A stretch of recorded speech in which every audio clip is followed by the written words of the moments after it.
সাধারণত সুস্থ মানুষ সুস্থতার কদর সেভাবে করে না।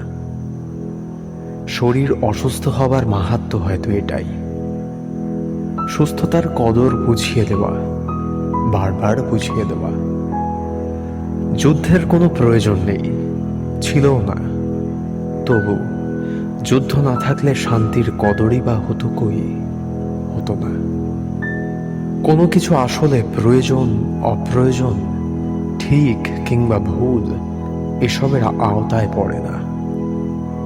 যদি একটু এই সাধারণ ট্র্যাক থেকে সরে গিয়ে ভাবা যায়, বোঝা যায় কিছুই স্থির নয়, বৈচিত্র্যই স্বাভাবিক ছন্দ।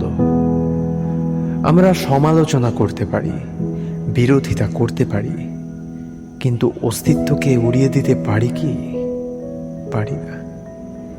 আমরা মুছে দিতে পারি না যুদ্ধ, মৃত্যু কিংবা হিংসা, বিভেদ। সবকিছুকেই স্বাগত জানানো আমাদের কর্তব্য, কারণ তোমার নিয়ন্ত্রণে কিছুই নেই। অপেক্ষা করা আর সময়ের সাথে বয়ে যাওয়া ছাড়া।